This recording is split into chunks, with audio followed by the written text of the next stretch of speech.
Do a quick sound check. Carlos, can you hear us okay? Yeah, sounds good, Connor. It's I can use this for.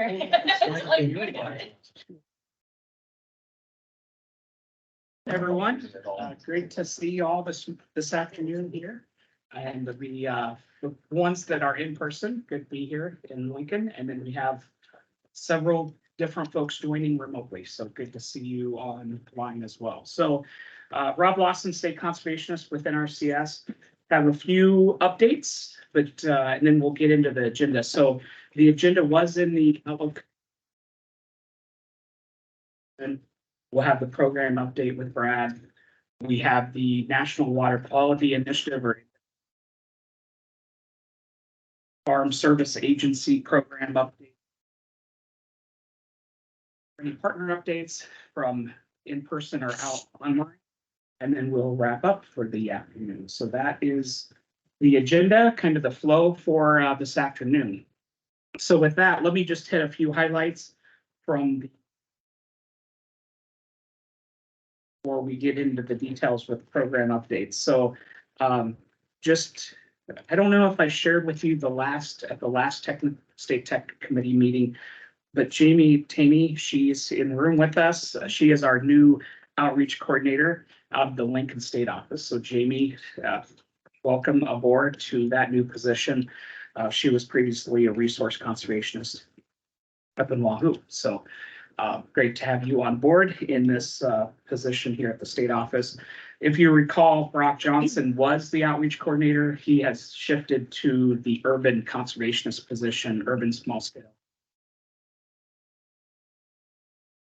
I'm sure I mentioned that last time, but so he took over that new position on April 10th. Also, we have Brian Shute. He's a new district conservationist up in Wahoo, covering the Lower Platte North NRD, and he starts on September 11th is when he'll start. So new district conservationist replacing behind Mark. So up there in the Lower Platte North. So that's some of the personnel updates. Also worth mentioning, Joanna Pope, our state public affairs officer, she is on a detail to NHQ, to headquarters. So we have Jolene Bopp. Jolene, I believe, is online, but also is she's a state public affairs specialist over in Iowa NRCS. So she's helping us out while Joanne is on detail. And also, I may have mentioned already, I can't remember last time we met, but we have Jared Kavorik also in. While Neil Dominy is acting state conservationist in Iowa. So Neil will be back October 10th. Yeah. And Jerry gets to go back to conservationist and all. So a few other quick things after the personnel updates. So I wanted to share with you all, and once the announcement job announcement comes out, we'll get it out to everyone. But we have our pathway intern job announcements. We do this every fall, and they're going to be coming out scheduled the second week in October. We'll have a whole host of different intern positions across the state of Nebraska within our CS. So just wanted to put that on your radar. Our mailing list, but if you know of anyone interested that are college students in natural resources and interested, have them get into USA Jobs, get the resume built, get their profile set up. So when mid-October rolls around, they'll be able to go in and apply. So that's exciting coming up here in about Inflation Reduction Act. I know Brad's going to go into details, but I just wanted to let the committee know that we did utilize all the IRA financial assistance funding in Nebraska. So we had the Environmental Quality Incentive Program, or EQIP funding specifically for IRA, along with the Conservation Stewardship Program, or CSP.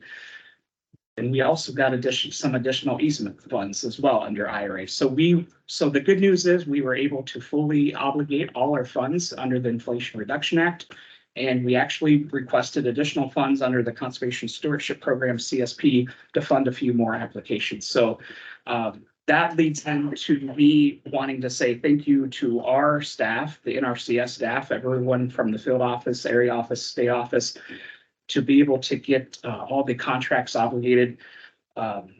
Which Brad will go into a record number here with financial assistance on getting that financial assistance out to our producers, farmers, and ranchers across the state. So great job to our staff. We're coming into the final weeks of our federal fiscal year, which ends September 30th. So we are really close getting that last contract obligated out in the field and getting everything wrapped up to put a bow on FY 2023 for the federal fiscal year. With that, I will turn it over to Brad and he will get into the program updates for us. Thanks. All right, well, thanks, Rob. Yeah, so as Rob indicated, we've made it through another year. Hard to believe it's the end of the year again. But I'm just gonna kind of run through and kind of give you the updates of where we ended up the year. And then this will be the final report for the local work group decisions. So we made decisions on all of the local work group requests that we got. And so that's pretty much, that's a year-long process. So we'll cover that. And then just a little bit about FY 24. You know, the farm bill ends September 30th.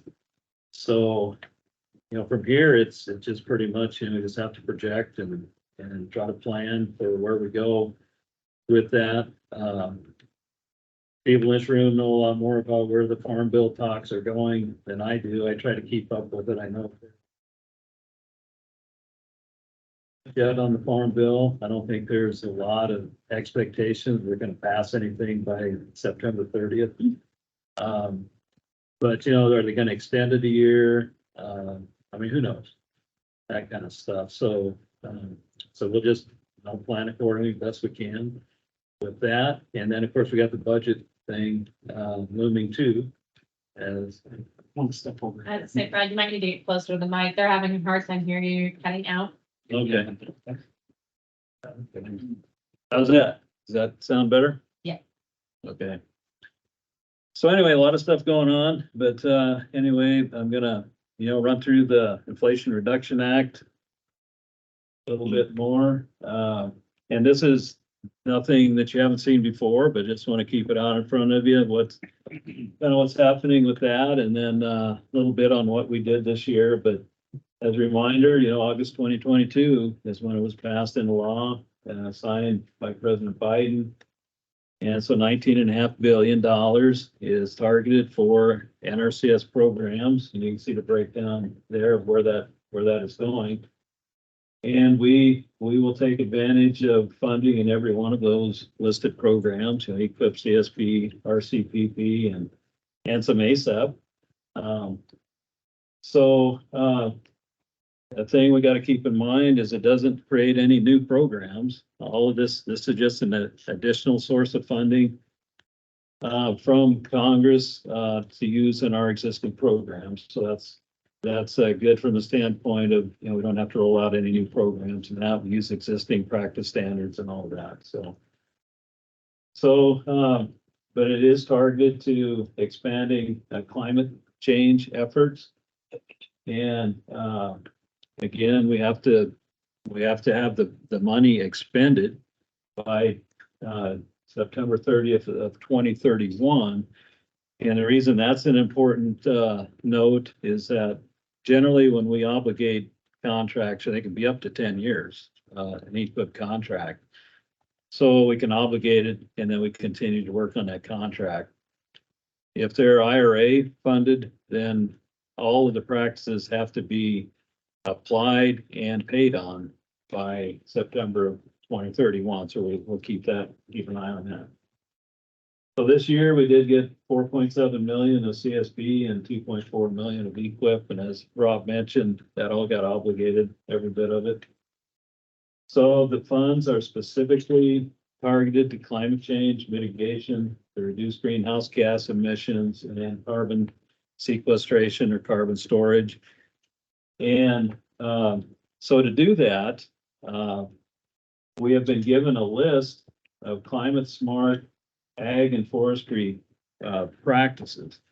So it's only those practices that we can use the IRA funds for. And we have to track the funds separately. We can't commingle them. So it's just an accounting thing we have to go through.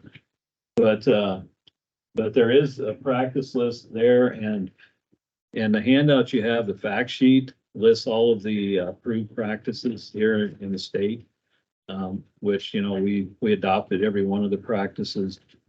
And then with that, then we can have facilitating practices. So that's an important part of this puzzle too. So tree and shrub establishment is one of the core practices, but then we can also use the funds for any of the facilitating practices for that, you know, site prep, mulching, micro irrigation, and those. So we fund more than just the core practices, but we have identified facilitating practices, and I think we have that list in that fact sheet.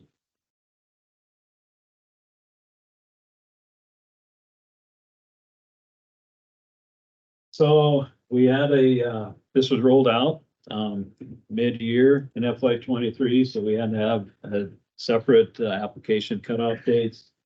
For EQIP and CSP, that was March 31st. ASAP, that was March 17th. And then RCPP, there was a funding announcement, came out on May 19th of 2023, and it had a proposal deadline of August 18th.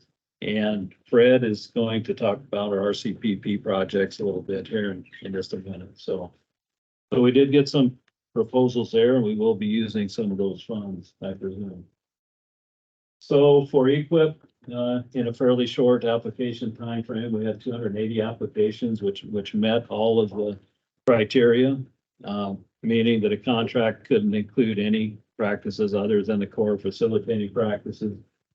CSP was a little bit more challenging. We had 52 applications. We used up the entire 4.7 million. And then, as Rob mentioned, we did request additional funds, 400,000 for CSB, IRA, and we have that obligated as well.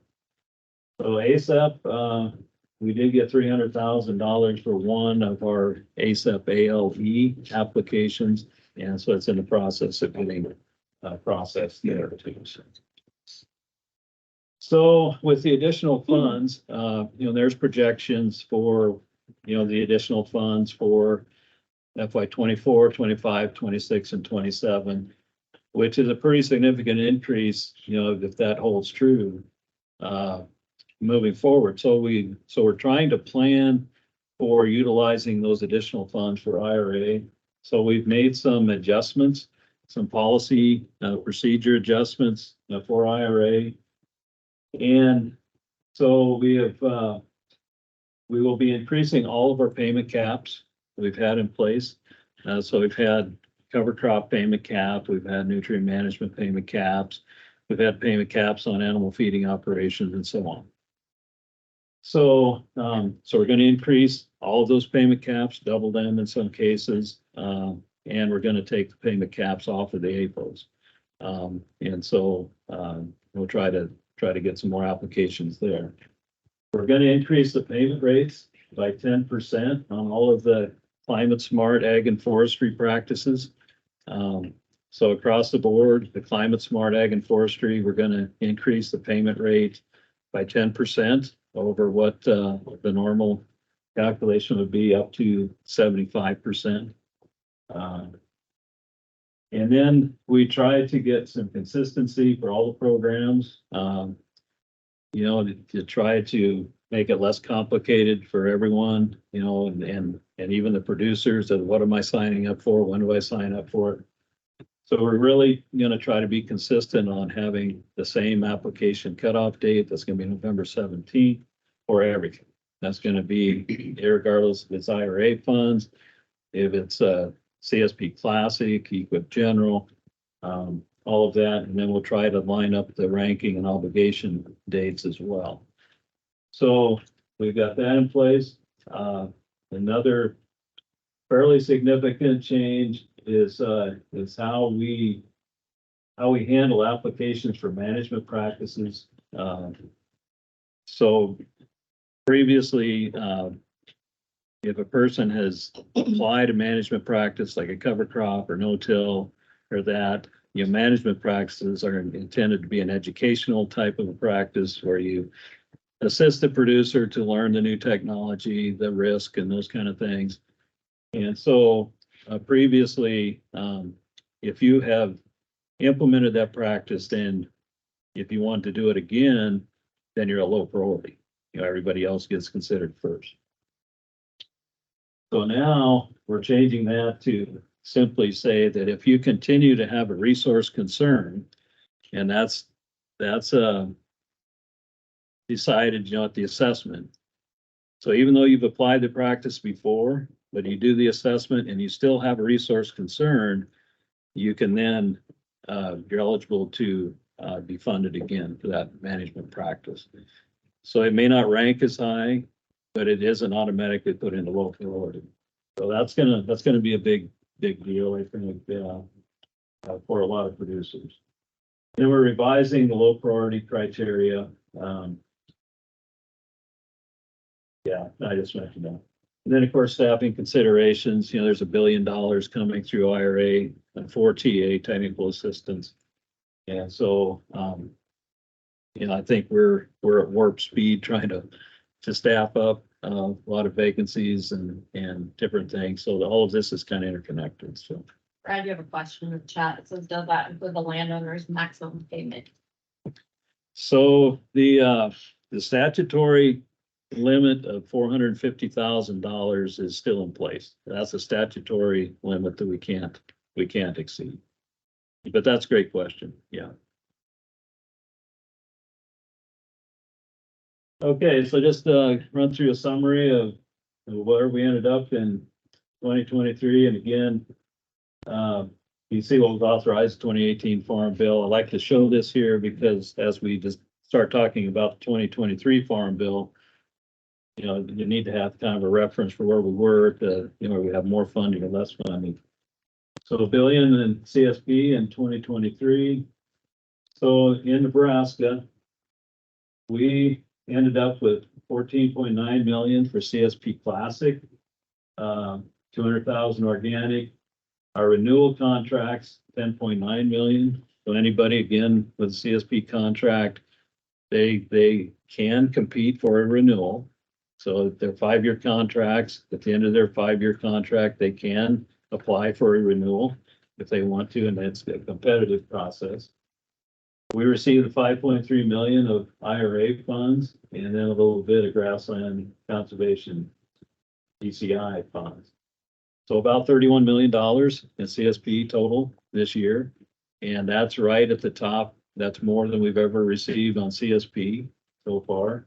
So as Rob mentioned, kudos to everybody who got that work done. There's a lot to that, especially with CSP, where you have to assess the entire operation and those kind of things. So we ended up with, we had 964 applications for CSP Classic.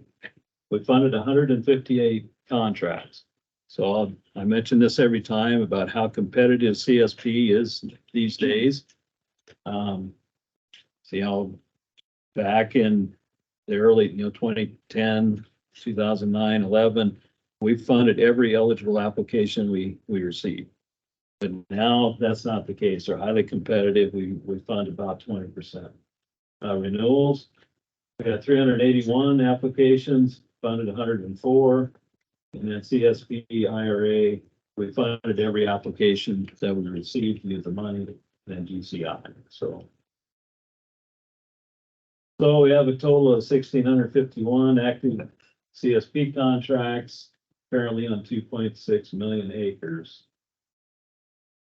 Throw this up here too, just to remind folks that we now use an allocation process where we allocate the funds by local work group or NRD administrative boundary. Very similar to what we do with EQIP. And so we implemented this change a couple of years ago. And it's really helped distribute the contracts across the state. And this is kind of the way it looks. This is the updated, it kind of shows you where the contracts are in the state. The darker color is where the most contracts are in Cherry County, 66 contracts, Nemaha's 84 contracts, Gosford's 41, Furnace 33, and so on. You can kind of see where the CSP is distributed across the state. And then by acres, again, the darker counties are the higher number of acres. So you see it's a fairly well distributed program here in the state. So what were the most popular CSP activities in 2023? Cover crops. Cover crops is kind of the king, the EQIP and CSP it seems. And prescribed grazing, irrigation, water management, nutrient management, pest management, forest harvest management. So there are 100 and some activities that a producer can select when they get into CSP. But obviously there's some more popular, that they go for. So that's kind of where how that shakes out. So ASAP, update there, we received a little over $3 million total for ASAP this year. And we've been working all year to get those funds obligated. We had 9 applications WRE this year, 1,300 acres. And we had 4 ag land easement applications this year on about 9,000 acres. And we've got a couple moving forward. Still working on the floodplain easements. Going clear back to the floods in 2019. We're still working to close some of those. Couple of them. So what I do need to have some either thumbs up, thumbs down. This is the interactive part of the meeting here. So every year we review the compensation package for easements. And this is the time of year that we do that, and we need concurrence from the state tech committee. And so a couple major changes this year is, we made updates to the fair market value. And then there's a reduction of fair market value that we go into, and I'll show you that in just a little bit more, but there's retained use value on an easement.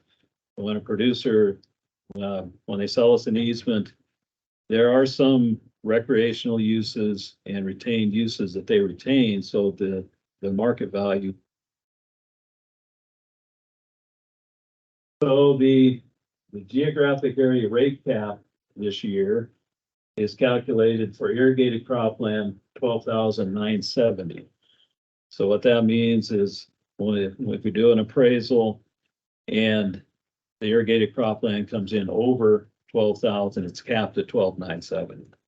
The last 3 years, we have not had any appraisals which have exceeded the cap, but it's just something to note. And then all other land uses has a $9,320 cap, geographic area rate cap. So to show the map, we do have the different ASAP areas, but you might remember that we'd go out and we'd establish a GART, we'd do a market survey analysis. Those are fairly expensive. They can be $30,000 to $40,000 to get that done. So kind of the rule of thumb is that unless you have 20 or more easements that you're gonna close in a year, then we don't go to that expense. We just do an appraisal on every application. So that's where we are. So we're doing an appraisal. for every application everywhere in the state. And then this shows the 5% reduction in the fair market value, and this is the big change. Previously, the eastern third of the state, we had a 15% reduction. Central was a 10% reduction, and then it's been a 5% reduction in the west. Or, population, fee hunting, the different opportunities that people might have, with easements. But, it's kind of a subjective number that we've had. And in looking at the surrounding states, they're pretty much going to a standard 5% reduction.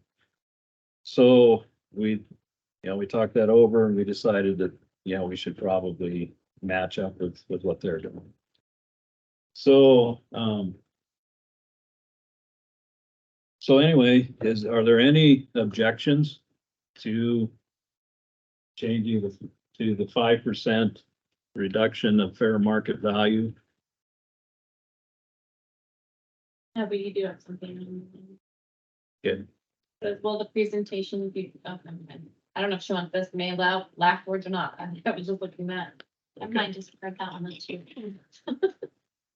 Okay, well, so if anybody, has any comments about that, let me know, by the middle of next week. You can email me or let us know. Hearing none, we'll consider it approved.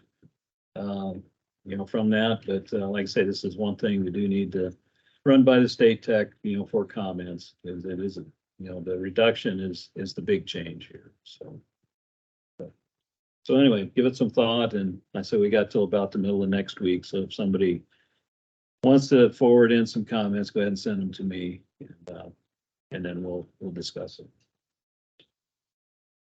So applications are taken year-round on ASAP. And we're going to propose a November 17th application cutoff date for ASAP, and that will be the same for all of our programs. And that's for all WRE and all ASAP applications. So we get a lot of questions about from people wondering if they can get a map of where the easements are in the state, those kind of things. Of course, there's PII, Freedom of Information restrictions we have, you can't just give a name out and that kind of stuff. But there is a public database that's set up that anybody can go to and find where the easements are in every state. So on farmers.gov, there's a site that you can go in, you can sort it by state, by easement type, all those kind of things. And then it will show you by state, where those easements are located. This is a picture of Nebraska of the easements, and this is updated for FY23, but it would just simply show you where the easements are located without any of the personal information, included, that kind of thing. But it will also tell you whether it's a ag land easement, wetland reserve easement, wetland reserve program easement, and all that stuff. So that is where we point people when they ask, what kind of easements we have. And so we've got roughly 745 easements now in the state. Most of them are perpetuals, 130,000 acres. So I just encourage anyone, if they want to know that, that's where we direct everybody to, that they can get that information. Also, a lot of good easement information, the fact sheets, information on eligibility, application forms, compensation, all of that is on our website. So I encourage people to go to the NRCS website and go into the ASAP. And just about anything you'd ever want to know on easement is there. So I encourage you to look that up. Okay, so EQIP. So this is a record number for EQIP, at least in the last 17 years. So this year we ended up obligating $31.5 million in EQIP contracts. The equip general was 29.1 million. But then, and of that, 1.7 million is NWQI, and Fred's gonna talk a little more about that in a minute. And then we had a late, program, release, organic transition initiative late in the spring that we rolled out. And we ended up obligating, 139,000 of that. It was just a real late, program that got rolled out. And then IRA, we took in 2.4 million, so that adds up, I hope, somewhere to 31.5 million. So in equip, we talk about this a lot too, in Nebraska, the conservation ethic is really strong. We always get about 3 times the applications that we have funds to fund or obligate, and this was no different this year. Ended up at 932 equip general contracts on about 380,000 acres. And in equip IRA, we had 280 applications for that, which is, we thought that was really impressive with that number of applications. Ended up with 111 contracts for equip IRA. So, at the beginning of every year, we've got our allocation formula. We work through the local work group and all your inputs, and we set up our fund pools and our special initiatives and that. And then we set aside the funds for each one of those fund pools. And so this is kind of how it shook out this year, for the most part. Urban and small scale ag fund. We set aside funds for that, for about 500,000 into that this year. And urban ag is taken off like wildfire. I mean, it's really, the interest is getting more and more all the time. So we could have funded more if we had more money for that one. Then our wildlife initiative, that's our 10% pool. Ended up putting 643,000 into that, 1.4 million into GPPI, and so on and so forth. That just kind of break down to kind of where we ended up, where the funds went this year. So we put money into wildfires again, applications, a lot of deferred grazing and some cover crops, I think, on those. Equip C, IC, 1.2 million, and so on. So in addition, we have a Joint Chiefs program. We didn't have any requests in FY23. Now we did have an application for an FY24 Joint Chiefs project. So that just got submitted. So in FY24, we probably will have a Joint Chiefs program in 24. Water Smart, 250,000 went to the Upper Republican. Then NWQI, 1.7 million. The breakdown was Brazil, a little over $1 million to the Brazil, 17,000 to Big Sandy, and 620,000 to Turkey Creek. And so that's kind of the way that shook out. So as far as the practices, what did all this fund as far as practices? So for this year in FY23, this is how it shook out, as to where the money went. The cover crops is the top practice as far as funding goes. And I think as far as the number of items in the contract, prescribed grazing popped in at number 2 this year, and that is because of the IRA funds. Prescribed grazing is an IRA core practice. And so I think we'll see prescribed grazing increase to be really significant in FY24, so something to watch there. And so another one of the changes, IRA changes, is that a producer is now required to follow a grazing management plan, and then we pay for that plan. We give them a payment, which then, we follow up and make sure that they implement that plan. But there's a payment for 528, so that's going to be fairly significant. And then on down the list, you can see, you know, center pivots are still, you know, right up there. Fence, subsurface strip at 58 of those, contract item numbers. Tanks, pipelines, and so on and so forth. So anyway, just kind of gives you a visual of, you know, where did the money go? So looking back to, clear back to the 2014 Farm Bill, just over time, you know, where's the funding going? This is how that shook out, you know, including the 2023 funding. And again, cover crop that stays at the top of the list. And then livestock pipeline, sprinkler systems, and so on down the list. So anyway, just that's an FYI for anybody who's wondering, you know, what practices were funded.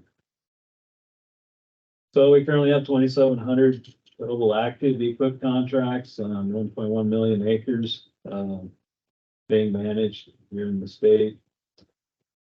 So then looking forward to FY24, the source water protection. So we have mandatory set asides for the funding and equip. And so 10% is required to go to source water protection, 10% wildlife initiative, historically underserved 10%, and then equip CIC is a 5% set aside. And then we're required to spend 50% of the equip general funds on livestock related practices. And that's down from 60 from the 20, that changed in the 2018 Farm Bill.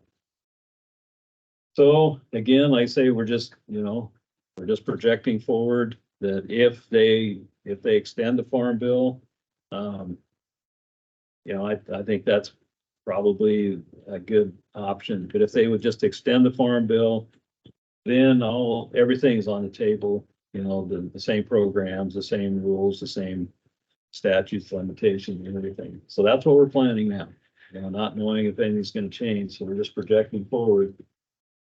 So we're thinking the same fund pools we had this year. We'll do again in 2024. The source water protection, we had an opportunity to change our priority areas in source water protection. We chose not to this year. There was some discussion about expanding some of our priority areas in source water protection, but we didn't make any changes to that. We're going to go with the same priority areas in 2024. There's about 8 million acres that are eligible for the priority areas in source water protection. And so that will move forward to 2024. There is a list of practices for source water, and I don't think we made any changes to the practices or plan to make any changes for 2024. The wildlife practices, you know, there's 10% requirement to spend 10% on wildlife. But here's the list of practices which ring the bell for wildlife and determining whether we obligated funds for wildlife practices. And then a priority area within the state counts towards that 10%. So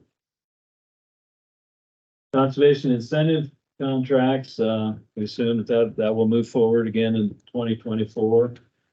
And this is just like I say, it's a stepping stone. It's kind of CSP-like processes. Only we use equip for that. And so we have resource concerns that we've prioritized, and it's fairly wide open. Soil quality, degraded plant, water quality, quantity. So that gets all of our irrigation. That gets all of our range land, that gets cropland, soil quality in that. And it's statewide, you know, we open that up statewide, so it's pretty wide open. And here's a list of the practices that we have for CIC, which are eligible.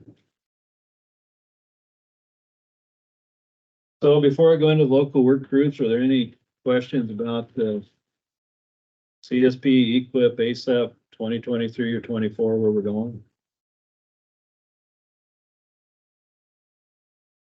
Okay, so then the local work groups, I mentioned, we've talked about these at the last couple state techs, where we are, we've gotten input, feedback, had discussions. Run it past subcommittees, we've met NRCS, made some decisions. And so I just want to run through kind of what the final decisions are from those recommendations that were brought forward from the local work groups.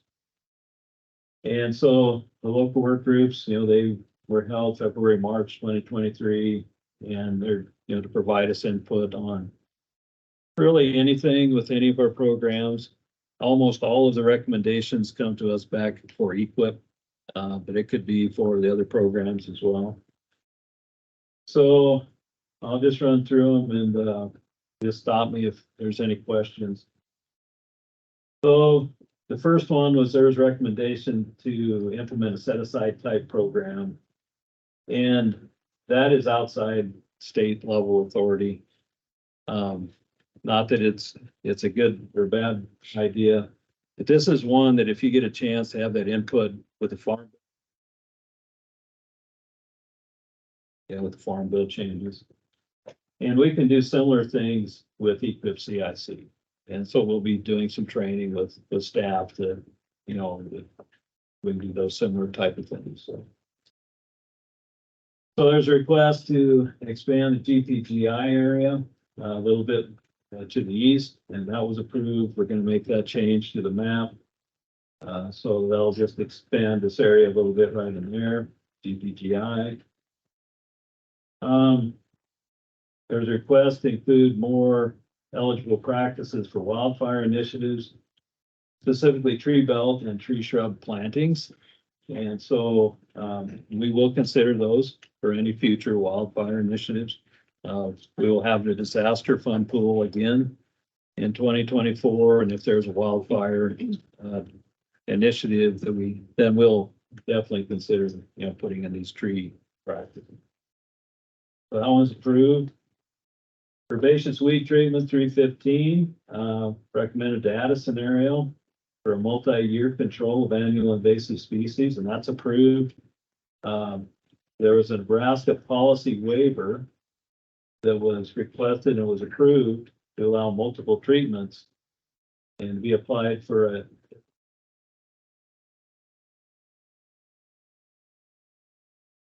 another one on herbaceous weed treatment 315. They asked they add a scenario which would give a higher payment rate for that. So that was approved and that's complete. There's going to be another scenario added to the 24 payment schedule, which will handle that request. Crop rotation 328, a recommendation to pay for a scenario to pay on all acres in the rotation. So currently, if you're going to add wheat, for example, to a rotation, they would get paid for the acres of wheat. So if it was a corn, bean, wheat, you get paid on the wheat acres. So we took a look at that and made some changes there. We approved. So moving forward in 24, the criteria is revised to allow payment for up to 3 years and is payable on all contract acres beginning the year the new crop is first planted. So the new annual crop must be planted on at least 1/3 of the acres the first year. And if a perennial crop is being added to the rotation, it must be maintained for at least 3 years. So that was where we ended up with that request to pay on the entire rotation. It isn't 100%, but we think this will get done what we need to get done. So request to include prescribed burning on climate smart core facilitating practices, and actually it is a facilitating practice. So we will just provide additional training to staff how to use the prescribed burning, and we'll handle it that way. Cover crop request to see a cover crop for interseeding And then the seeding rate would need to decrease some, et cetera. So there's some work going on now with extension and NRD. They're testing this concept and looking at that. We don't have enough information yet to have added or do anything different with our scenarios or payment rates. So that one is under review for the FY 25 practice payment schedule. So we'll continue to look at that.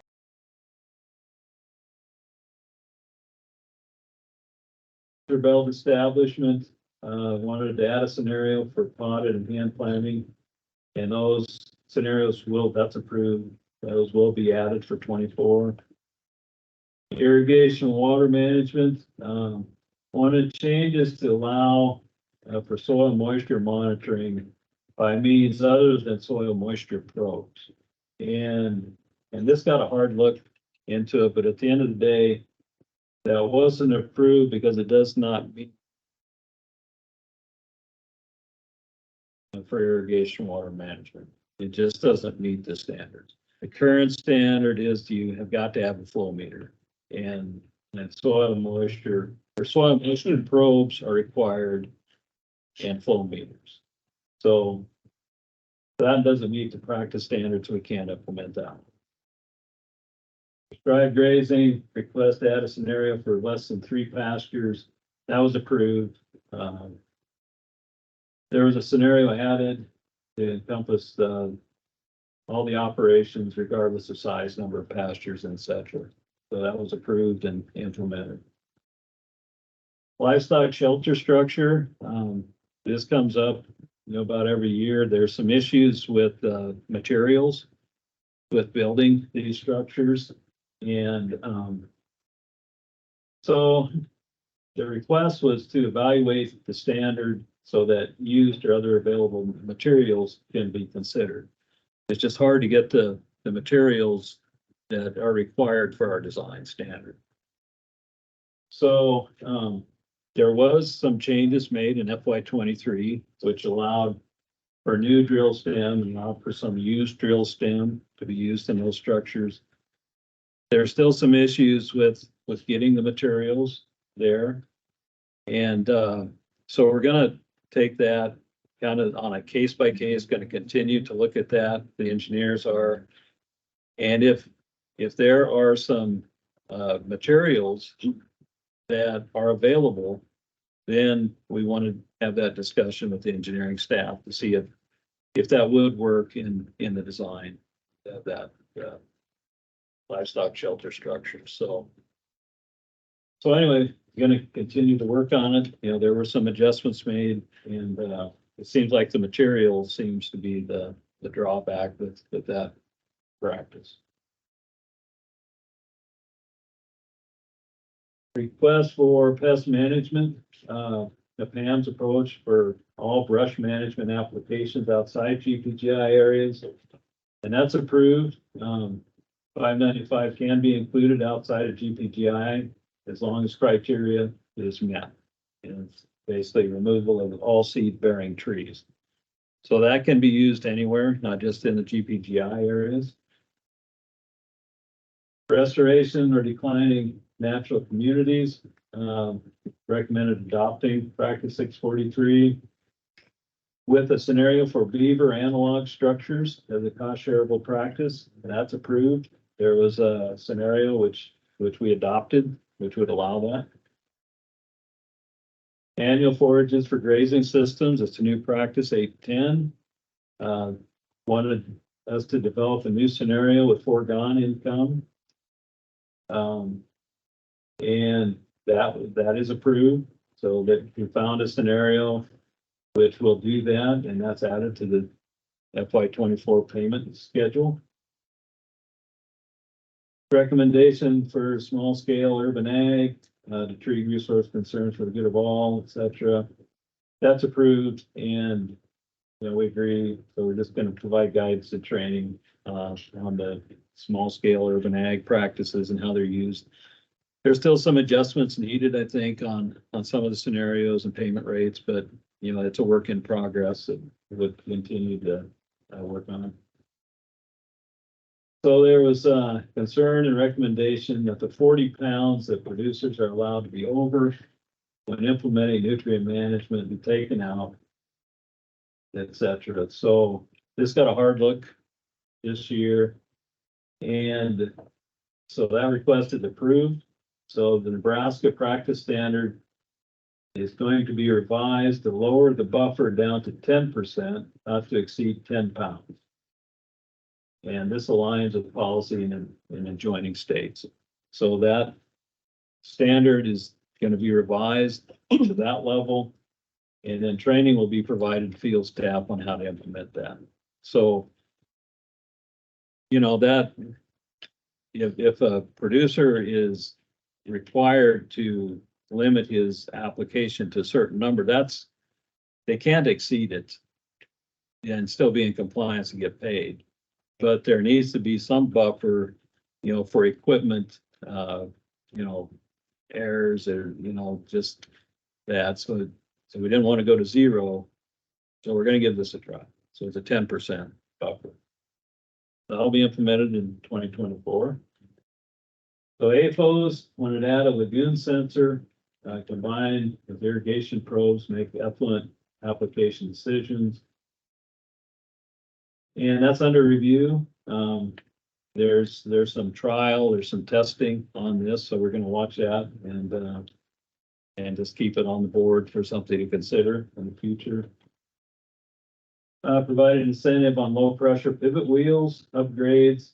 That request is not approved because pivot wheels are not a component of the NRCS design criteria for sprinkler systems.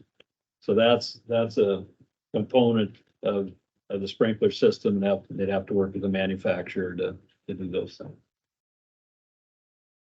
At a pumping plant, flow meter and no-till practices to the source water protection fund pool. And so the pumping plant and flow meter are currently practices. And 329, the no-till will be considered for inclusion in FY24. Any more I need to say about that one, Phil? No, basically they're already included, so. So add to cover more costs of the variable rate irrigation system and change speed by degree, create accurate zones by mapping the field with soil sled. So this is a training issue. Variable rate scenarios are currently available. So that's going to be a training issue that we'll work with staff on how to use that. And then looking at the payment rate, make sure that that's where it needs to be. Request for fire inclusion needs to be included in the existing scenario to support native grassland composition. So that's another one where it's a training issue. I think we can already make that happen. Prescribed burning can currently be used in conjunction with those practices. So be providing training in FY24 on that. Add incentives for soil carbon credits, application of humic and increased carbon and organic matter. That's under review. Didn't have enough information to really act on that this year. So then, as far as the payment rate adjustments, you know, we get a list of practices that we send out. We ask the local work groups, you know, go through the practices, the payment rates. If you see anything that's way out of line, you know, for the local conditions, let us know. Give us a recommendation where you think it ought to be. And there's a lot of limitations, you know, to that because we're locked into the regional cost of the components and those kind of things. So we had multiple requests to increase or decrease. We had a few requests that they thought the payment rates were too high. But so without listing all of them, just say, so we have went through and we're making the payment rate adjustments. All of that has to be completed by the middle of September, like in by the end of September. So we are looking at all of that and overall, we are going to unilaterally increase by an additional 10% the payment rate on all the climate smart ag and forestry practices. And so those will be increase an additional 10%, not to exceed 75%. And the other thing that goes on behind the scenes is on the price of the components. Inflation is taken into account. And so if we had set a payment rate last year at a certain rate, just the inflation of the components is going to increase that payment rate on its own this year without doing anything with our payment percentage. So that's what we're doing for payment rates. In general, all the rates will be increased. It's just inflation, if nothing else. Then there was a request to increase payment caps in FY24. And so that was approved. So all payment caps will be increased in FY24 to account for the increased component prices and increased payment rates for climate smart ag and forestry. So the payment caps are going to be taken off completely off of 313 and roofs and covers on AFOs. And then things like 590 and no-till and that, I think we're going to just pretty much double the caps, or they'll be increased. So then as far as application ranking cutoff dates, we always get the input for those. And of course, they're all over the place, depending on where you are in the state. But by far the majority wanted an application cutoff date in November sometime. And so we decided to establish November 17th as the application cutoff date for pretty much everything, EQIP, CSP, ASAP, and then our ranking deadlines will be set beginning in January. And to get all the assessments done and get that completed. So that's where we are there. So any comments or questions on local work group decisions before I move on? Anything online? Nothing on mine. Okay. So just kind of hot off the press announcement. There was a funding announcement for conservation innovative grants. I think just got released last week. And so the announcement, they're announcing availability of $65 million through 2 funding opportunities for SIG. And of that 65 million, 25 million is coming delivered to the Inflation Reduction Act. There's 2 separate funding opportunities on grants.gov, 50 million for SIG on-farm trials and 15 million for SIG Classic. So the on-farm trials, there's priorities for these grant program. So for the on-farm trials, the priorities are going to be IWM technologies, nutrient management, feed management, enteric methane reduction, grazing land, soil health demo trials. So the funding announcement, there's the funding announcement that you would Google or look up when you go to grants.gov. And then it's got all of the details on farm trials. The SIG Classic, the priorities are forestry, habitat, conservation, restoration, wildlife, improve water quality, energy conservation, economics, and so there's the announcement number. And again, you can find that on grants.gov. So there's strong consideration given to proposals that include HU entities and individuals. And applications are being accepted now through October 30th. So if anybody's interested. And you can get a lot of information on SIG, go to the SIG website, go to the NRCS website and to the SIG portal. So I know that was pretty quick and going through it, but, are there any questions before I turn it over to Fred? All right, okay, well, thanks. I guess, turn it over to you, Fred.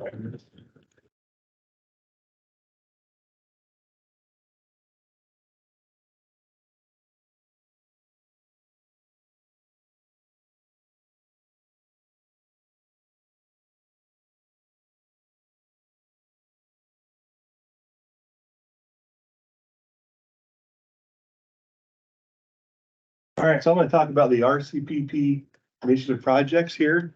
I'm gonna discuss the 14 year first, the 14 Farm Bill first. We have two of those. We have the billion. Push the wrong button. Okay. All right. I'm always in a hurry. No, but, well, as we're talking about RCPP though, I'd like to thank our partners. That how the RCPP program works is that we partner with outside, different groups to provide extra additional cost share funds to help, address resource concerns. And so I want to thank for all of our partners for helping with that.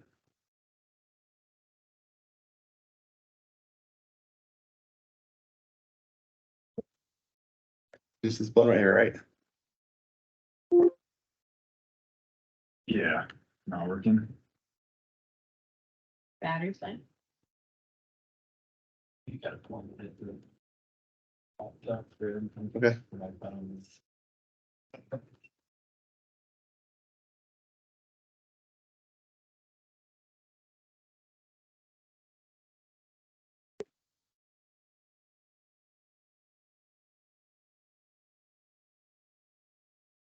All right.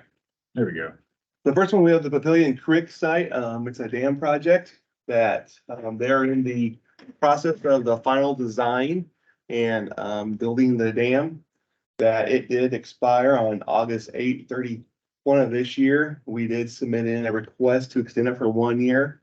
But again, we're on our final destination and construction plan for 2024 for this. And then the lead partner is the Pavilion, NRD.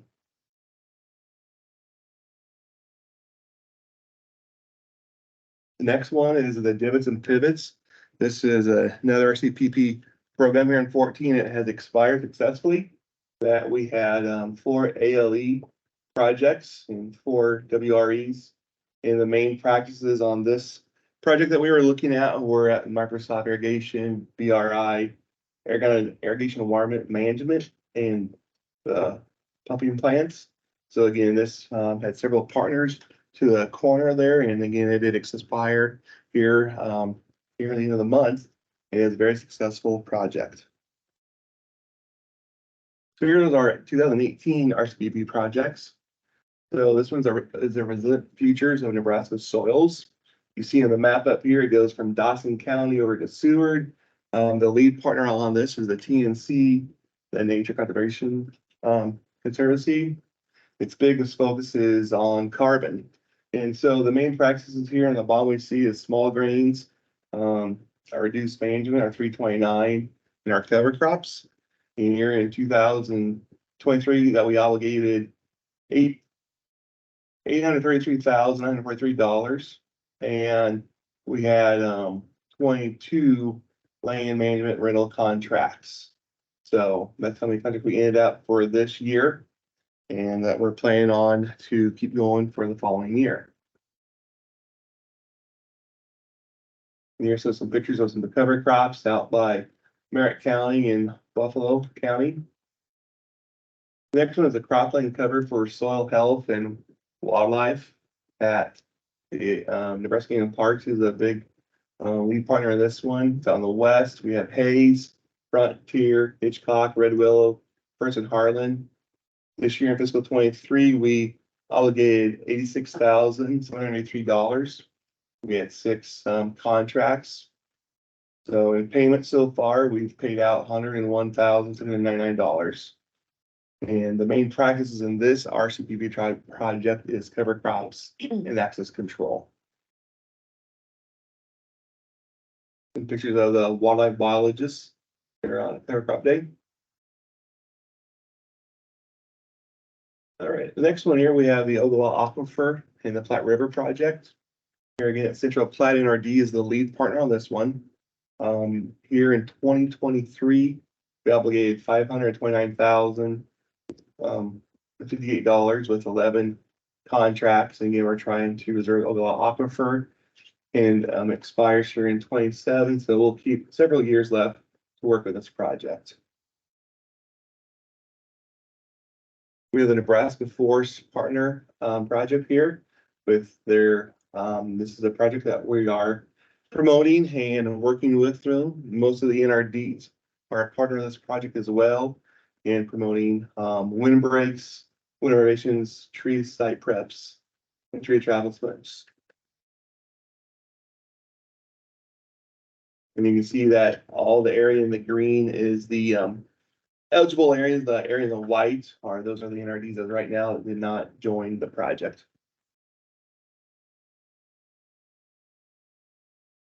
Here we have the Playa and Playa. It's a wetland protection area. It's a classic RCPP project. It is a classic again. Dalton Limpton is the lead partner on this project. And so we have 150 acres of protected wetlands and restored wetlands across the area. So right now that we're getting momentum going on this project here. Again, it expires here in 2027. This is a brand new RCPP project that came out. Actually, is going on the first stage of it here in April, and that is with the building range with the. We actually have one contract that just got approved, I think, 2 weeks ago and obligated out in Tedford area. And I had a note here on it.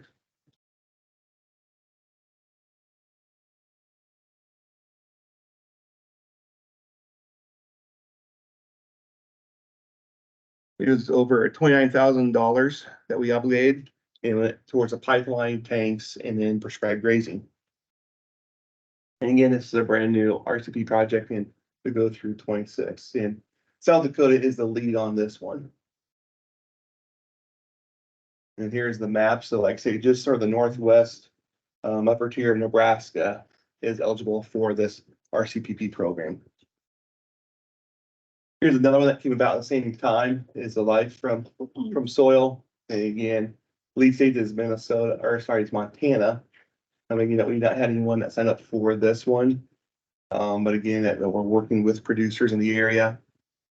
It's a similar footprint of what the land is eligible in Nebraska, more in the western Sandhills part of Nebraska. So the new RCPP proposals that we got funding there, that they 500 million here was provided for RCPP across the United States for classic NFA projects combined together, 225 million for IRA and 275,000 for the Farm Bill 2018. Just today, I was on a teleconference call, and they said that overall for the whole United States, they took in 81 AFA applications, and they took in 82 classic applications.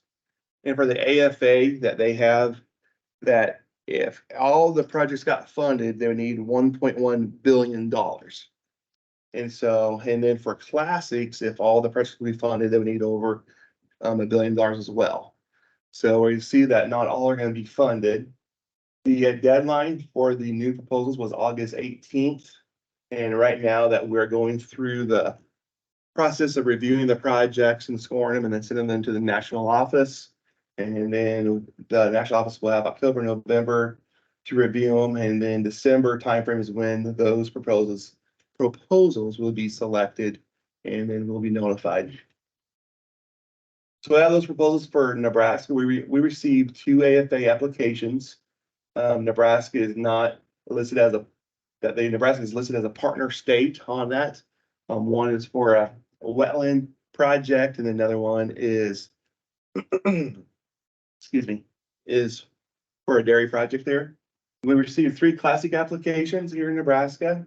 Again, one of them deals with irrigation water management, one deals with soil health, and one deals with grassland health. So we'll be having those be turning here, and actually those are due by next week. Any question about RCPP projects for Nebraska?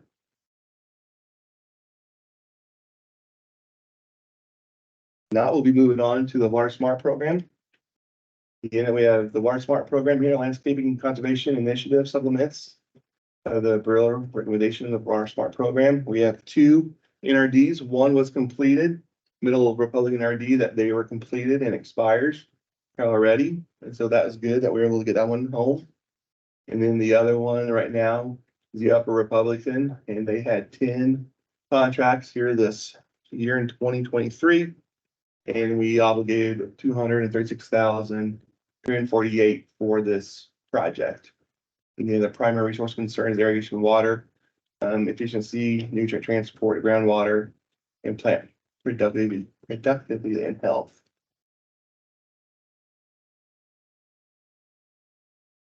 And if there's more information there, we can see the website for here, Water Smart Initiative and National Landscaping.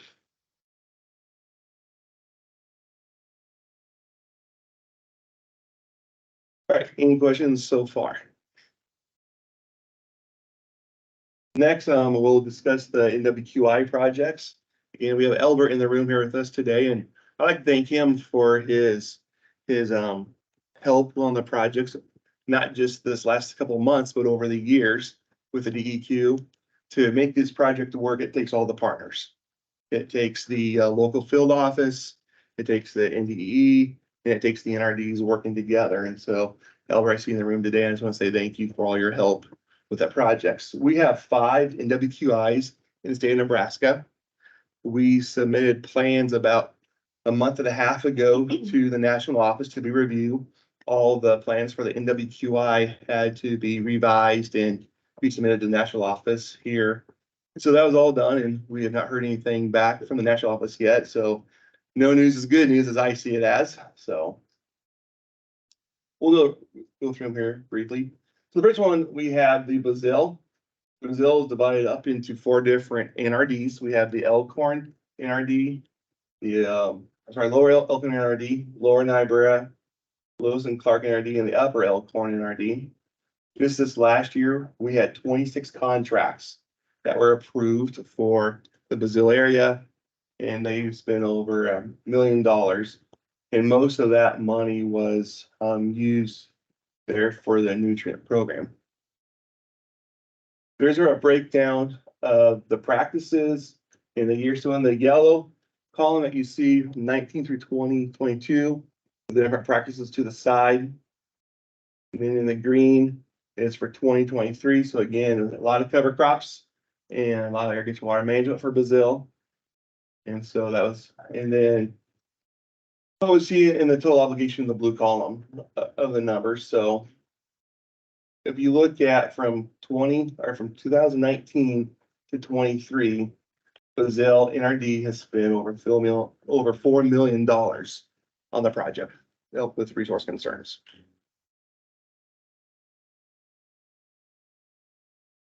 The next one is we have the Turkey NWQI area. That's over by Saline County, the south of Wilbur area.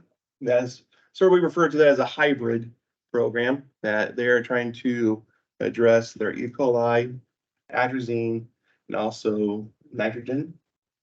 And so, and that's in this NWQI area, they had 13 approved contracts this past year. They obligated $620,087 for obligation. And now the practices broke down again with that is that critical area, grass waterways, and so on to the left. Again, the yellow column is from 19 to 22. The green is for 23. Again, that they used pest management this past year, cover crops, irrigation pipeline, and so these are pumping plants. So far, from 2019 till now, and for this NWQI, we have obligated over $726,842 for conservation practices to address resource concerns. Next one is the Big Sandy. That's sort of more in the Thayer County area. They had one contract that was obligated this year for $17,242. And that was for cover crops. And you have the yellow here, same color scheme there. That, again, was for cover crops for 23. And over from 2019 to now, they have spent $314,382. And so the next NWQ project is the Wahoo project. That this project was going on in before 2019, and then had a few years where they took off, but they're going to start it up again. We're very glad to be partnering with them here with the Lower Platte NRD. Again, and I know they are recruiting producers, and there's a lot of outreach going on right now to help the program. So that is good to hear. And then another one that should be starting up is the Bow Creek. That's also in the planning phase for this project, and that we'll be going out there to meet with the NRD and meet with producers and to help with promoting for this project. Are there any questions?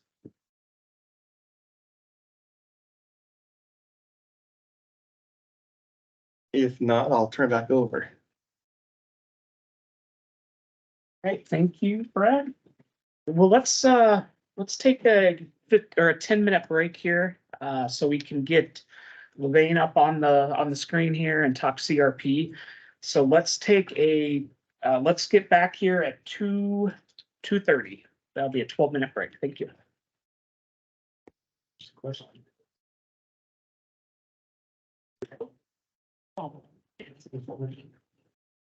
You know, how you doing? know.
Welcome back. It's 2:30. We'll go ahead and turn it over to the FSA program update with Levine.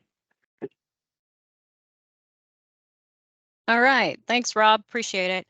Today I'm going to go over some CRP CPAs where we had to relook at our CPAs for our next general sign up, and then also the status of our signups for 23, and also a little bit on ECP. So I'm going to shut my camera off so I don't have any less voice issues or connection issues because my computer has been acting up today. So, okay, let's start off with the conservation priority areas, the wildlife, water quality, and air quality zones. This started in the 2018 Farm Bill. We were allowed to look at our conservation priority areas each year. And we did make those changes in 21, but we didn't make them in 22 or 23. And now we have that opportunity to look at them again. We chose not to look at them because I shouldn't say we didn't look at them. We did view them and felt that we needed a few years to utilize the CPAs that we started with in 21. But now we're looking at CPAs. I'm going to talk about say CPAs, not conservation priority areas every time I talk, but just a little overview of why these are important with CRP, especially mainly for our general sign up. So under our general sign up, a producer must meet land eligibility. And in order to meet that land eligibility, they have to meet one of the following. So if its erodibility has to be 8 or greater, the erodibility index of that offer has to be 8 or greater. It could be expiring CRP, which means it currently enrolled in CRP in the last year the contract is set to expire 9/30 of the current year. Or the third one there, CPA, be located within an approved CPA, state CPA, which is an opportunity that gives us as an agency and our partners to kind of look at the area and decide, well, are they going to meet EI of 8 or greater? Maybe not. Expiring CRP, maybe not. But at least we have something to do with the CPAs that we can actually look at and decide what areas of the state that we want to increase our enrollment into general sign up and also meet the wildlife and water and air quality of those areas. Okay, this next slide, slide number 3. So when we review these CPAs, this gives us that partnership, the better opportunity where I said to get the higher sign up results. But we also, when we do evaluate these CPAs, we need to consider these following items here. So recently our EI calculation, that has changed. Those new estimates to it for wind and water erosion are more granular than the previous signups. So those have increased substantially. So that's one of the reasons we really need to relook at these CPAs. The other thing we have to look at is the designated areas shall achieve the desired wildlife and water and air quality objectives. And then we also want to make sure the minimum land eligibility requirements around erosion are met.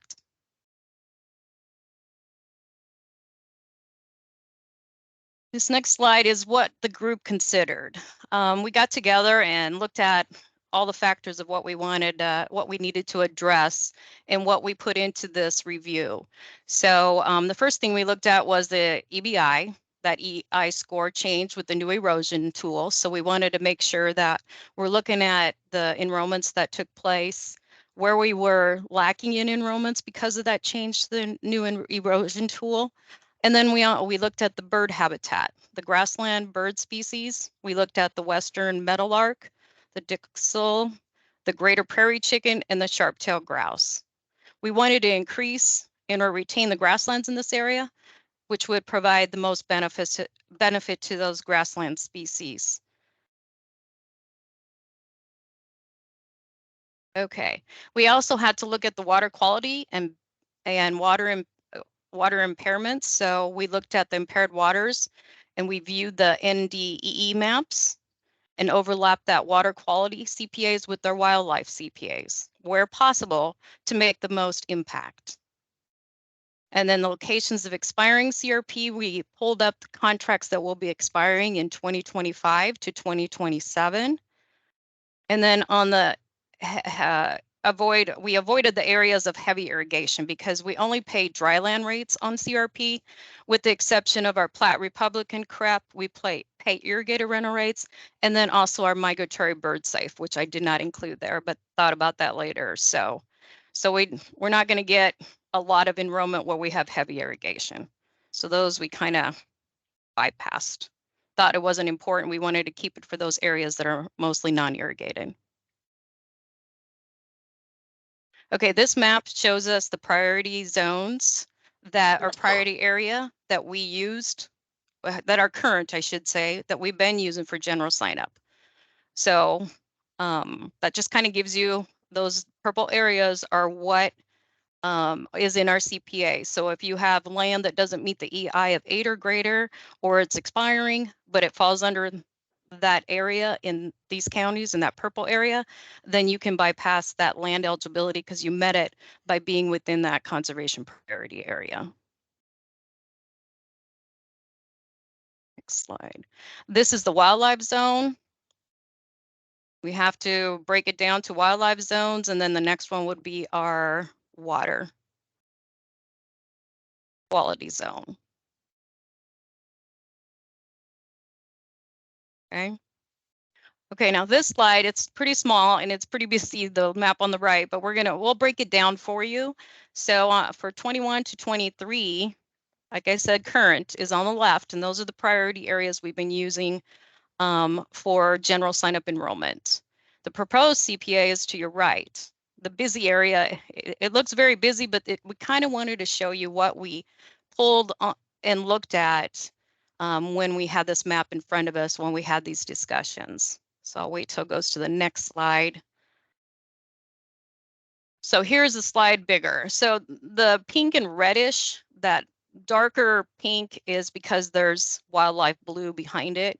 So it makes it darker, but the light pink and the red is the proposed area, CPA area that we're proposing to you. Outlined in green were the previous CPA areas. And then the blue represents the high wildlife. So we stayed away from those areas because we want to, enroll areas where there isn't as many. We need to increase the population for wildlife, basically. And then your dotted areas are those showing what's expiring in 25 to 27. So now we're going to break up each of these areas up to kind of view it and explain what we did in those areas.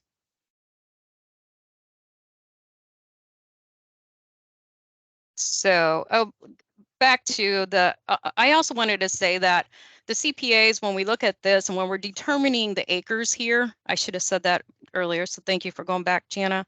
The CPAs are limited to 25% of the total cropland in the state. So our total cropland is a little over almost 22 million acres. So our 25% that we're looking at here in these priority areas will be a little like 5,401,000 acres is what what is under those pink and red, darker red areas. And that's set by the national office. We can't go beyond that. So that's a requirement that we have to meet. All right, so we're going to start with the northwest corner of the map. And this, we had Box Butte and Sheridan County. And as you see to the right, Sheridan County didn't change. So we didn't reduce that. We didn't increase it either. We just felt that that was okay from for what we have currently. So we don't want to make any changes there. But if you look at Box Butte, there we kind of pulled out the corner, that southeast corner of Box Butte, because we wanted to retain that areas within the current boundary with heavy CRP expirations. But the edge of Box Buttes, they're more of a grassy land by nature. So those might be enrolled into grasslands. and we didn't have a lot of expirations there. So we wanted to utilize those acres somewhere else rather than let them sit there and not be utilized, not allow more enrollment that way. Slide 12. This one is our southwest area. So again, to the left is current, and to the right is what we were adjusting. So we're still we're removing again.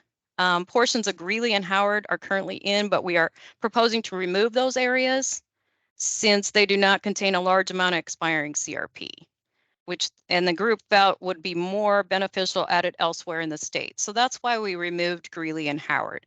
We had a portion of each of those counties in, as you see in the purple there, currently, but going forward, we're going to take those acres and utilize them somewhere else. And that takes us to the northern Webster County.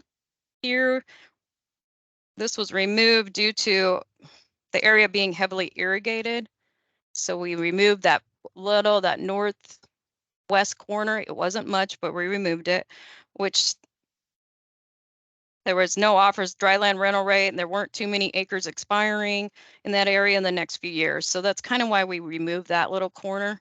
It wasn't much, but if we can put it somewhere else and give other areas, other producers and areas to get more acres in to CRP, that's what we're going to do. And then we're going to look at the southwest corner of Hitchcock was removed due to low amounts of expiring CRP. And they also have other continuous CRP options. Like I stated earlier in the presentation, they have Platte Republican crop, and there's a lot more enrollments in that where they're getting an irrigated rental rate. So we removed that portion of Hitchcock County. Okay, now we're on the northeast part of the state. This is where we added acres. We increased the acres in certain of counties, and we're going to start with Pierce County. We added the rest of this county. As you can see, we had just a portion of it in on that southwest corner that we currently have. Since there was a lot of clusters of expiring CRP, as well as a large grassland bird occurrence. So we are also capturing more of the impaired waters of the Bazille Creek. So that's another thing. So we're not only doing wildlife here, but we're also doing the water impairments of water, so we can pull in that water resource as well. And then Thurston County, we added the rest of that county. As you see, the western half was in, but we added the full county, and that too was because we have a lot of expiring CRP and it's a large grassland bird occurrence. And we also recognize the tribal lands in the proposed area. So we want to make sure that we offer the tribal community that opportunity to enroll more into CRP as well.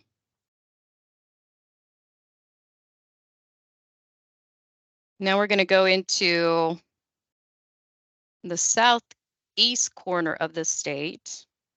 And here we also increased some of the counties, Gage County, and we also pulled in portion of Odo County that we didn't have currently.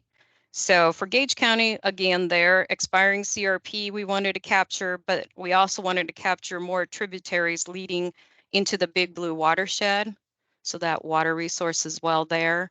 And then we added Odo County mainly because of expiring CRP due to the large decrease in the CRP enrollment. So we're trying to build back some CRP in that area. So we also address that. Okay, that is, I believe, the final slide of our CPAs. And I should have said this at the beginning. We need state text concurrence on this before we take it to state committee, or by the time we take it to state committee, which is September 12th, because we have to have your blessing on it as well as state committee before we forward it into national office and have them approve this so we can use it for program year 2024 general sign up. So that's what we're bringing to you today. So if there's any concerns or if there's any questions in the chat, I didn't hear anything come through. But like Brad in his request, if you have things, questions, concerns, and would like to just send those to us, please do so by the 11th, because we meet with state committee on the 12th.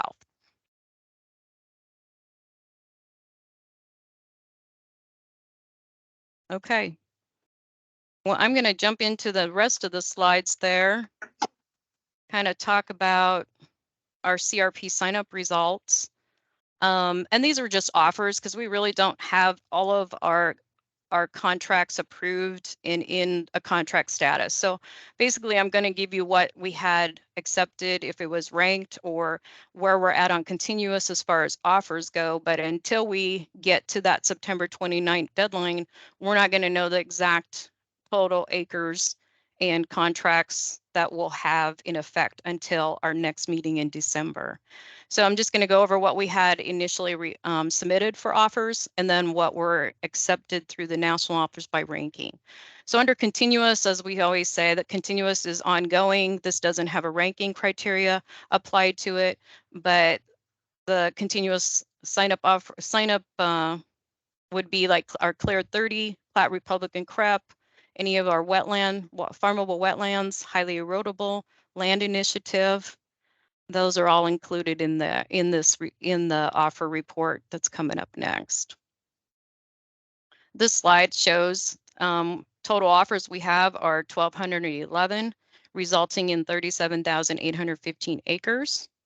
And those following numbers there is what I was saying, those 5 numbers across the board, those are just saying where we're at in the offer process. So until, we submitted them, they're submitted for plan, meaning NRCS, then they go to county committee. We have to get all the signatures and make sure all the forms are signed, and then COC approved. That's saying we have 298 offers for 7,249 approved as of this report. And as the map shows there, the green is what's telling you which counties of enrollment were the highest by the color of that green. And you can see there on that southwest corner, they're pretty active in the, and most likely probably crep area.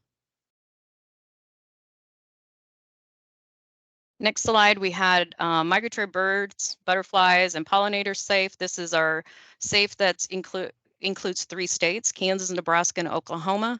We had submitted for 24, and this is a ranking process, and we had 13 of those accepted, and we're working on those to get everything completed and approved into contracts.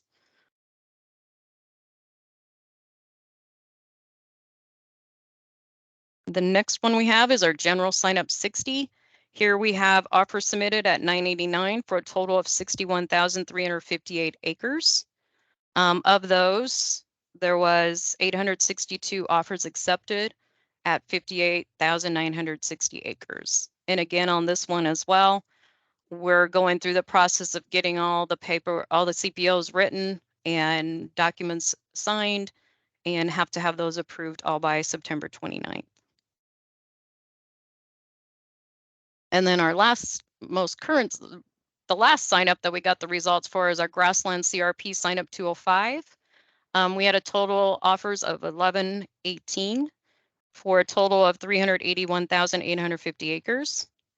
And once again, you can see that we had completed offers for 15,532, 35 offers for that many acres. We submitted 2 of those, submitted for plan we had 1,028 with that many acres, so we'll probably have the 1,028 plus the 53 in the end, unless those other 35 and 2 come forward. But again, look at the green. Where is our high results of grasslands? We had a couple in the north there, and more in the center, south, kind of towards the south part. The boxes that are kind of outside of Nebraska, those are offers that we actually administer in Nebraska, so that's why they're reflecting there.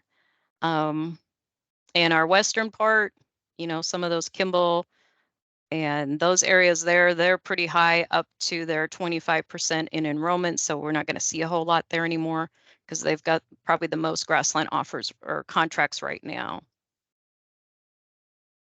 And I think that's the end of the offers, results of CRP. There's any questions on that. And then ECP, just bringing it to you because last time we met, this is where we were at. We haven't had any more ECP requests for fire drought since April. And these we're working through all the applications and trying to get producers to provide the certified to what they've done out there so we can make those payments so they can complete the work that needs to be done. But that is all I have. Unless there's any questions for me or the partners and myself on the priority areas that we talked about.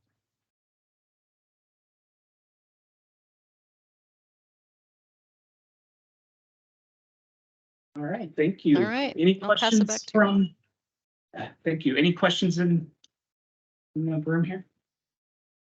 All right, well, thank you, Rob. Thanks, everybody. And like I said, if I don't hear from you on the CPAs that you have any issues with it, then we'll take it to state committee on September 12th. And that will probably, once it's approved by national, that will be our CPAs that we'll be looking at with our next sign up in 24. So thanks, everybody. Appreciate your time. Thank you. All right, now we come to the agenda item where we want any partners to share if they have any updates, anything they'd like to share. Also, we wanted to make sure, Tammy, that we have everyone accounted for online. So if we can go to you here in a minute to make sure everyone's accounted for. But any partner updates in the room first before we go to the virtual folks? I have one. Okay, come on up if you would like.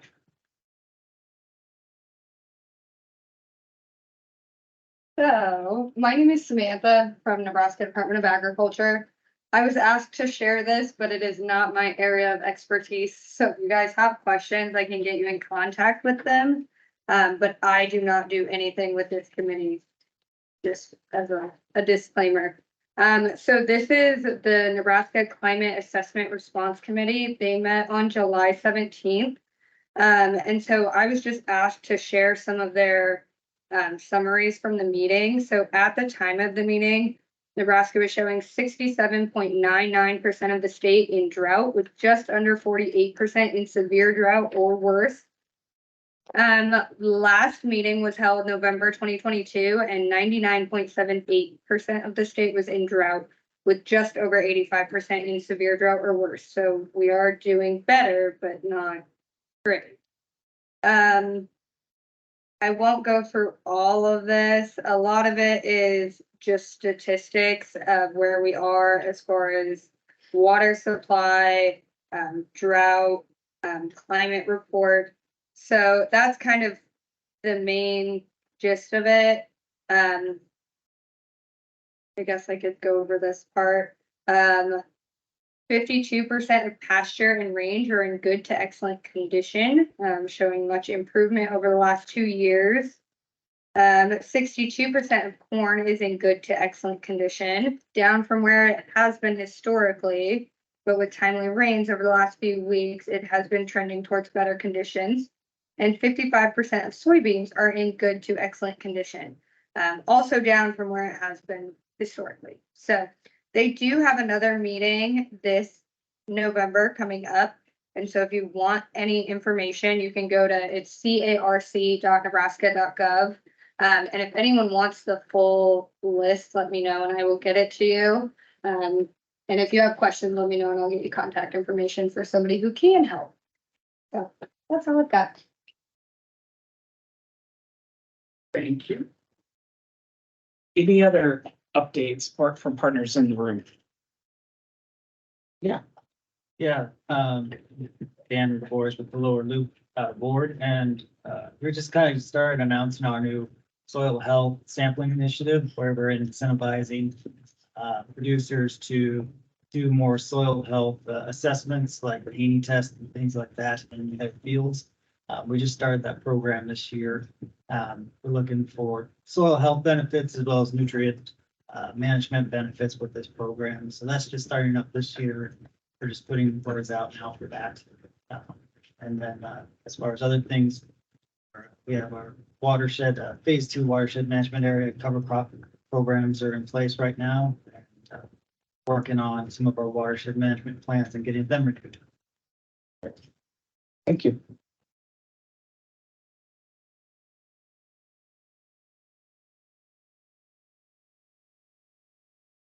right. See, do we have any, did we get everyone accounted for, or do we need to clarify anything on that? I think I got everybody. The one person I had a question, they responded and told me who it was, so I think we're okay. Okay. Anything from those joining remotely, any updates you have to share with us, with the group? We do have a hand raised. Can you see the first name, Buskirk?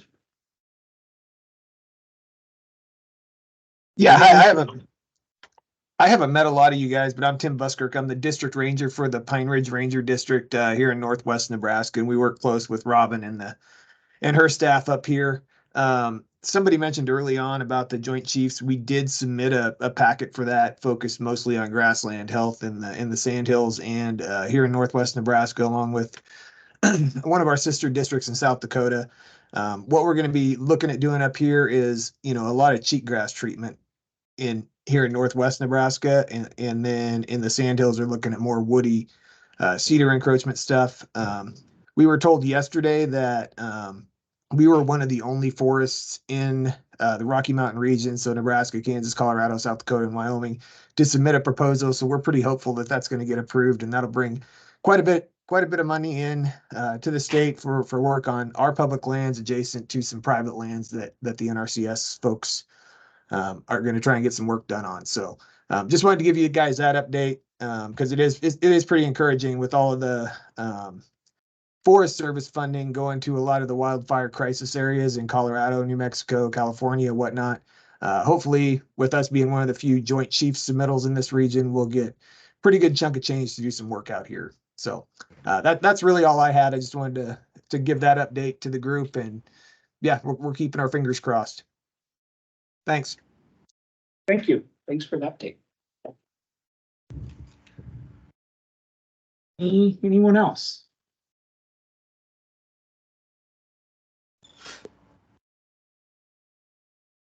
Yeah, John? Yes, we are taking a delegation of 10 folks back to Washington starting this weekend, and we'll be back for 3 days of meetings with folks in USDA and on the Hill and the congressional delegation. And so one of the things that we raised up to the top of our ask list relative to the Farm Bill this time around is additional funding for staffing for NRCS and FSA, and the need to have adequate staff and resources to be able to carry out the programs that our producers depend on. And while the IRA is a great blessing of additional resources for our programs, it's also additional workload, and that we need to be realistic about what it takes in order to be able to have the resources on hand so that we can both adequately and properly serve the interests of the producers who are using those programs, but also the public who is helping front the dollars for this private-public partnership. So we've raised this issue before, but I don't think we've ever raised it quite this high on our priority list. But we do need more additional money for staffing. Okay, thank you, John. And just for everyone's awareness, that was John Hanson with Nebraska Farmers Union. Known as John Guest. Yes, thank you. Thank you.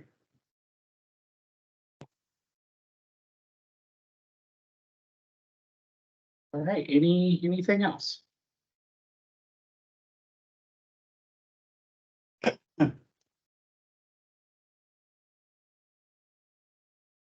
John, your hand is still up, John. In case you have anything additional. All right, thank you.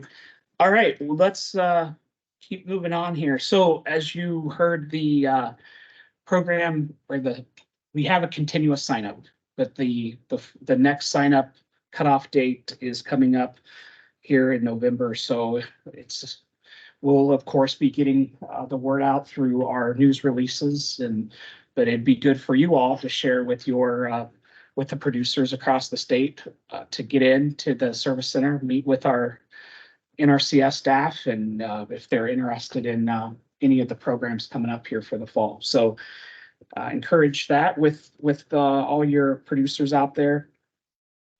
The next state technical committee meeting will be December 7th. And then here we'll get the 2024 schedule out soon, so y'all can save the date for that. But the next quarter state tech committee meeting is December 7th.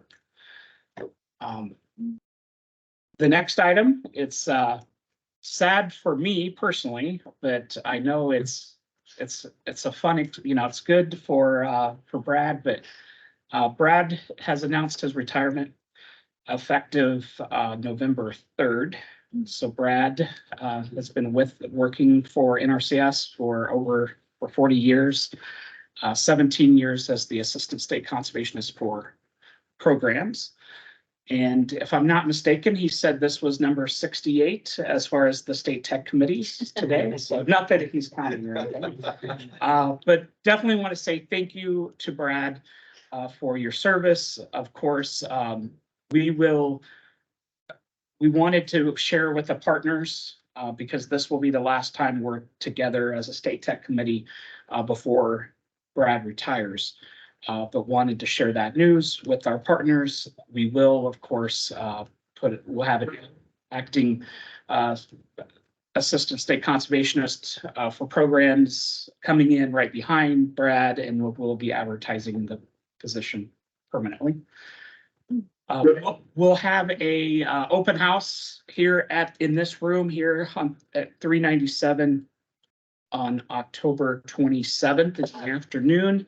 We'll get the details out to the state tech committee with the times. They'll be here in the afternoon on October 27th. That's a Friday afternoon to wish Brad farewell. But thank you. Of course, we'll have plenty of opportunities here over the next month and a half to share our appreciation. And of course, we're full throttle with wrapping up this federal fiscal year. We've already got dates on the calendar to roll out our program rollout training to our staff in October. So we're full steam ahead. So I know that we'll be busy up until that November 3rd. But Brad, do you have anything you want to share with the group? Well, not really. Other than, yeah, I mean, I've enjoyed working with, especially state tech and the subcommittees. That's really been kind of a highlight of my time in this position, and I feel kind of sad leaving that behind, but then I look at moving on and doing other things. So, but no, I just want to tell everybody, thanks for all the cooperation over the years. I said it's been 17 years, 68 state tech meetings, but who's counting? But so yeah, but I just really enjoyed the cooperation with the other agencies, all of you, and so thanks for showing up and giving your input. And I'm always amazed at how we can have differing opinions, but it seemed like everybody is willing to talk it out and come to a consensus. And I know the decisions aren't always what everybody wants, but everybody's always moved forward. So anyway, thank you for being here and making my time enjoyable. Thank you.